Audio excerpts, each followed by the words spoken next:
Story of Goldilocks and the Three Bears, ang kwento ni Goldilocks at ang tatlong oso. Goldilocks is very fond of flowers. This is the reason she loves to stay at her grandmother's house during school vacation. Her grandmother has a vast garden with different kinds of multicolored and beautiful flowers.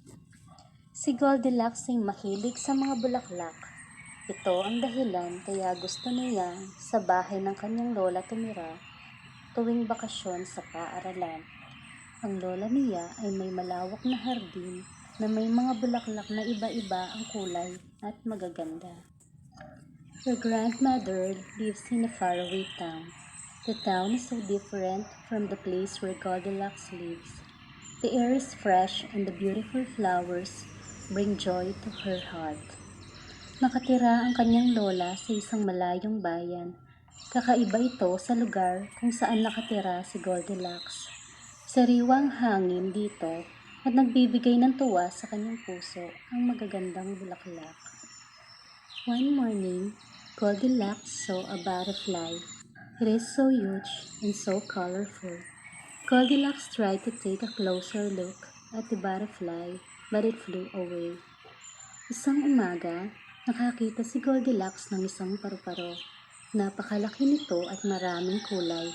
Nilapitan ni Goldilocks ang paru-paro para tingnan, ngunit lumipad ito papalayo. Goldilocks followed the butterfly. She was unaware that she is going deep into the woods. She only realized it when she lost the insect. She was frightened when she couldn't find the trail back home. Sinundan ni Goldilocks ang paru-paro. Hindi niya na malayang papasok na siya sa gitna ng kagubatan. Napansin lang niya ito nang mawala ang insekto. Natakot siya nang hindi na makita ang daan pabalik sa kanila. Goldilocks roamed around the forest until she was deep into the woods. She was in the verge of tears. She thought of her grandmother, who might be so worried about her. Suddenly, she heard heavy footsteps. Nilibot ni Goldilocks ang gubat hanggang marating niya ang pinakaloob nito. Naiiyak na siya. Naalala niya ang kanyang lola na maaring nag-aalala na para sa kanya. Walang ano-ano, nakarinig siya ng mabibigat na mga yabag. She hid behind a very large tree. She held her breath until all the footsteps were gone. I must find my way back before it gets dark, she muttered. She started to retrace the trail where she came from. Nagtago siya sa likod ng isang malaking puno. Pinigil niya ang hininga hanggang mawala ang mga yabag. Kailangang mahanap ko ang daan pauwi bago dumilim, sambit niya. Sinimulan niyang hanapin ang daan pabalik sa pinanggalingan. Goldilocks became frustrated. She kept retracing her steps, but she felt that she was getting nowhere. After an hour, she sat down on the grass and rested. She was already hungry and exhausted. Nawawalan na ng pag-asa si Goldilocks. Paulit-ulit niyang hinahanap ang daan pabalik, pero pakiramdam niya ay lalo siyang naliligaw. Makalipas ang isang oras, umupo siya sa damuhan at nagpahinga. Gutom at pagod na siya. Hey! Goldilocks blurted out when she saw the big butterfly. It seems the butterfly was telling her something. She followed it. She was looking up at the butterfly and wasn't able to see a protruding stone. Hoy! Sambit ni Goldilocks nang makita ang malaking paru-paro. Tila may sinasabi ang paru-paro sa kanya. Sinundan niya ito. Nakatingin siya sa paru-paro at hindi nakita ang isang nakausling bato. Goldilocks lost her balance. She fell on a steep slope. She rolled and rolled until she found herself in a garden full of flowers. Not far away from the garden is a wooden house. Nawala ng balanse si Goldilocks. Tumusdos siya sa isang matarik na libis. Gumulong siya ng gumulong hanggang matagpuan ang sarili sa isang hardin na puno ng bulaklak. Hindi kalayuan sa hardin ay isang bahay na yari sa kahoy. Goldilocks collected herself. Her heart is now filled with hope. She hopes that the people in the house will help her go back to her grandmother. Meanwhile, the butterfly kept flying from one flower to another. Inayos ni Goldilocks ang sarili. Nabuhayan siya ng loob. Umaasa siyang matutulungan siya ng mga tao na nakatira sa bahay para makabalik sa kanyang lola. Samantala ay nagpalipad-lipad na ang paru-paro sa bawat bulaklak. Goldilocks went to the house and knocked at the door. When no one answered, she pushed the door and went inside. She saw on the table 3 balls of different sizes. Pinuntahan ni Goldilocks ang bahay at kumatok sa pinto nito. Nang walang sumagot, binuksan niya ang pinto at pumasok sa loob. Nakakita siya sa mesa ng 3 mangkok na may iba't ibang laki. Goldilocks was so hungry. She ate the food in the smallest bowl. It tastes so delicious. After eating, she washed the bowl and put it back on its place on the table where she took it. Sa sobrang gutom ni Goldilocks ay kinain niya ang pagkain sa pinakamaliit na mangkok. Ang sarap ng lasa. Matapos kumain, hinugasan niya ang mangkok at ibinalik sa dating pwesto nito sa mesa. She was so full, she felt like sitting on the smallest chair in the receiving room. She forgot that she needs to go home badly, as it is getting dark. She was so tired and sleepy. Sa sobrang busog ay naisipan niyang umupo sa pinakamaliit na silya sa sala.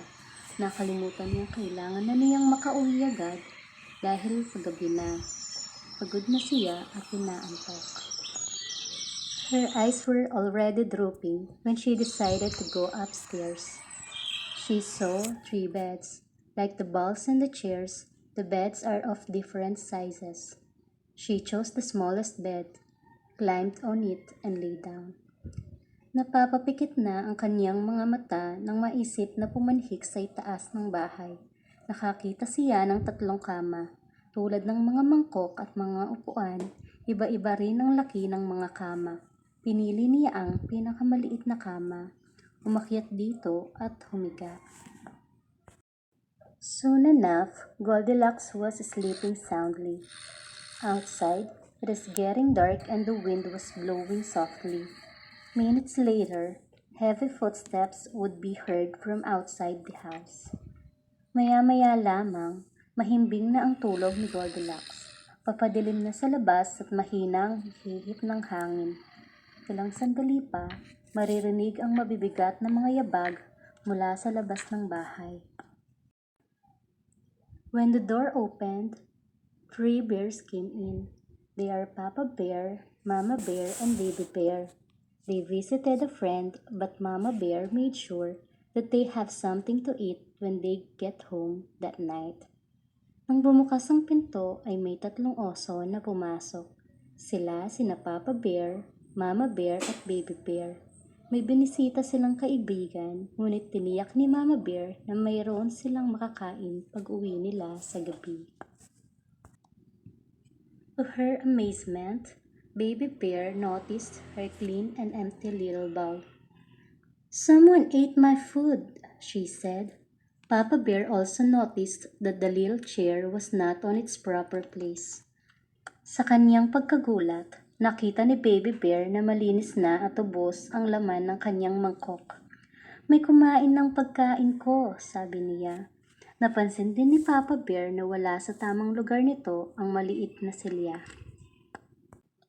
"Someone's inside the house," Mama Bear exclaimed. "Somebody broke in while we were away." Papa Bear cautioned Mama Bear to keep silent. "Shh," he said. "Follow me upstairs." "May tao sa loob ng bahay," sambit ni Mama Bear. "Pinasok tayo habang wala tayo rito."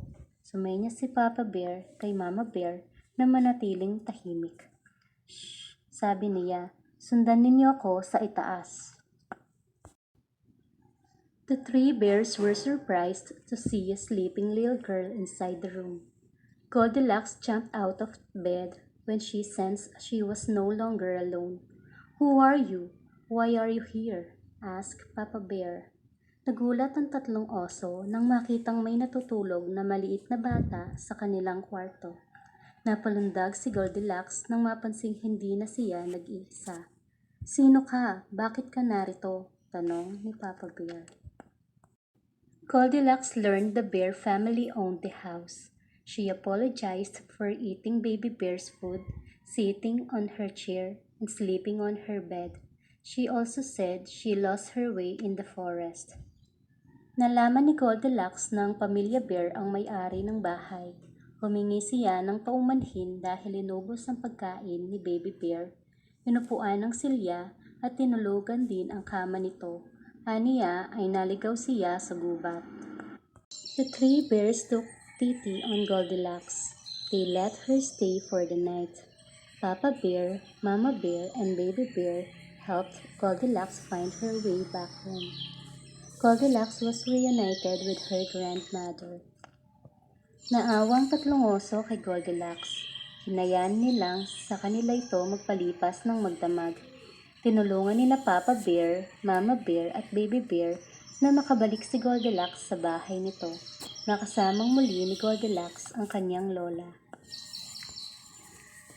Goldilocks and Baby Bear became friends since then.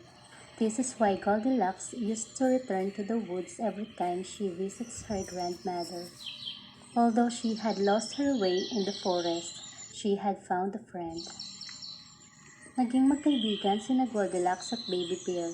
Mula noon, ito ang dahilan kaya bumabalik pa rin si Goldilocks sa gubat sa bawat pagbisita sa kanyang lola. Naligaw man siya sa gubat, nakatagpo naman siya ng kaibigan.